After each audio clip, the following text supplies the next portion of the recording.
That's a video that I checked out of Deontay Wilder. Now, he was checking a reporter, and his name is Radio Rahim. I can't believe his name is even Rahim at this point. But I want you to listen, because he was asking about the 400 years, and he was trying to get an explanation of what we've been fighting for. I want you also to pay attention to Radio Rahim, how he tried to separate himself from the group.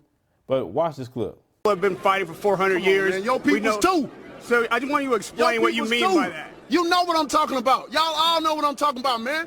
Don't sit up here and try to bait and not know what I'm talking about. Y'all know what the fuck I talk about when I say these things. Your people too.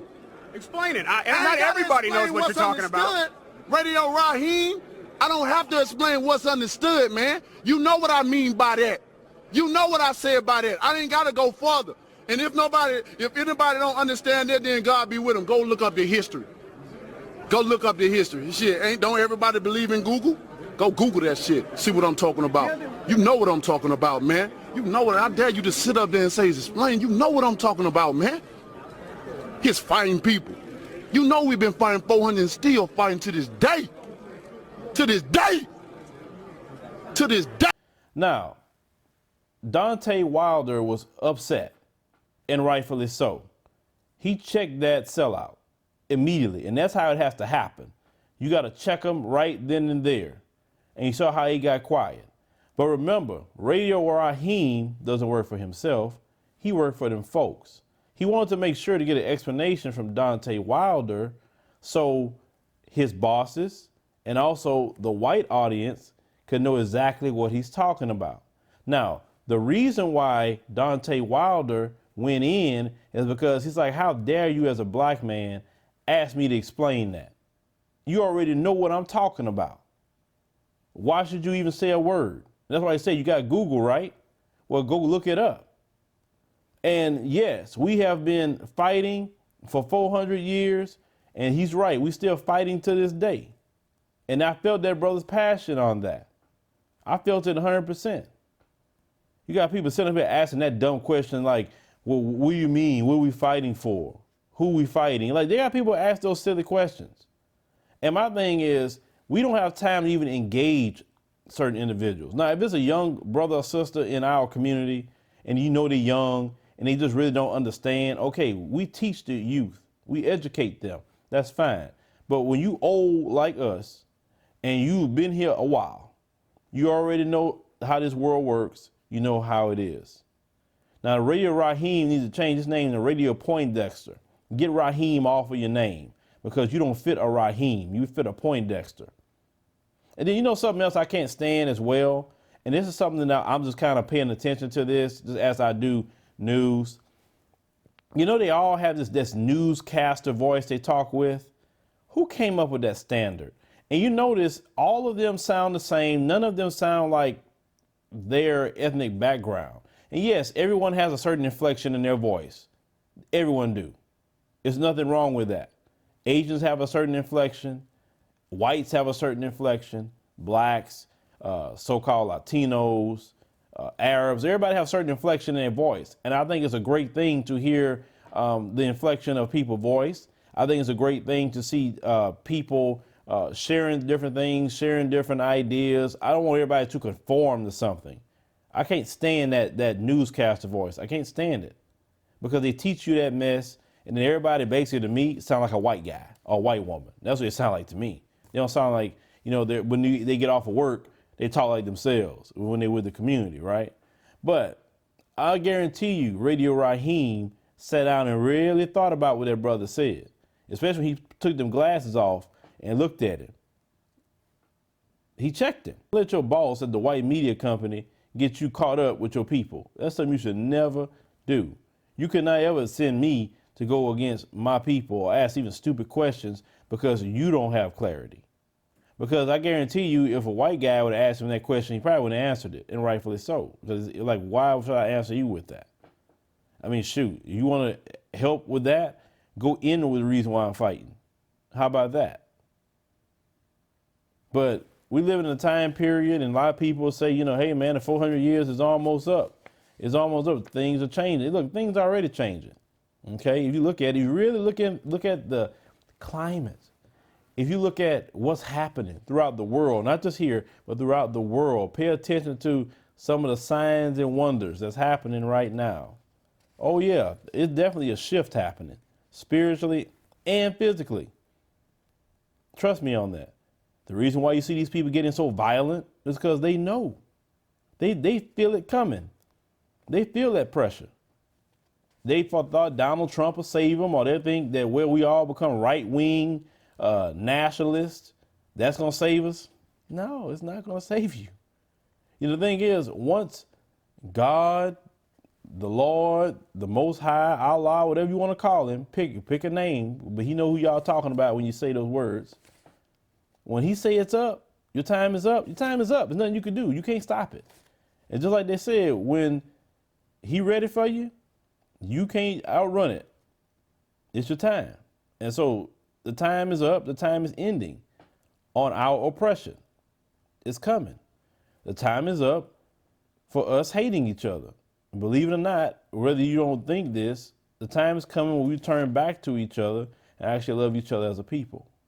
It's coming. The time is also coming that we're going to rise more than we ever done before globally. That time is upon us now. And as we going to do that, the ones who had us oppressed, the ones that committed genocide and slavery and the most evil things ever just because of who we are, they going to have to deal with their own sins on that. I tell people this all the time.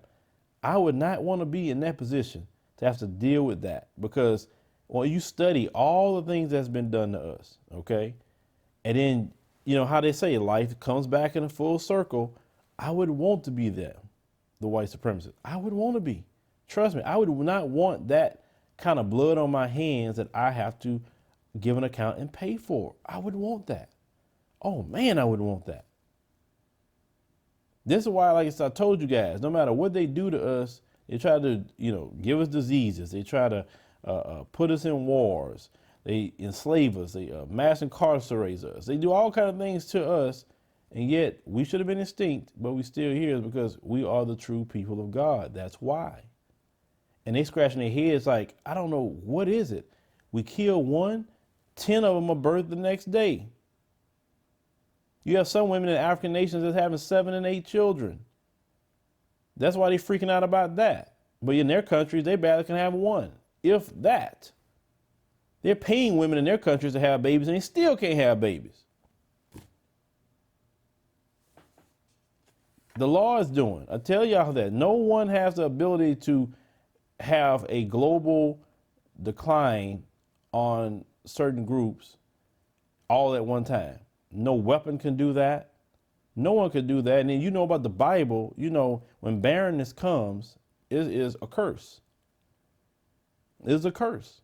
If you do the research in the Old Testament, they talk about the barren womb and how at times God had cursed the womb and say you won't be fruitful, you won't multiply. He's done that many times in history as judgment. But like I said, I know a lot of people don't believe in the Bible. I know that. A lot of people don't believe in God. I know. You think you're on your own, and you have your own thoughts. I'm not trying to tell you convert to anything, do you? But I know scriptures enough to know when you see globally one group of people barely can only have one child globally, you're paying women to have children that's still not working. And it's just that group of people all at one time, not just for this one particular country, but all at one time. Come on. You have to go and concede to say, maybe we are in the crosshairs of the Most High. Maybe we are. And we better either fix it or we're going to continue to have more issues. But no, that's not going to happen, because you cannot allow the Negro to be free. It's like Pharaoh. You keep holding the people of God, the plagues is going to keep increasing. That's the way that works. The time is coming where you have to let black people go.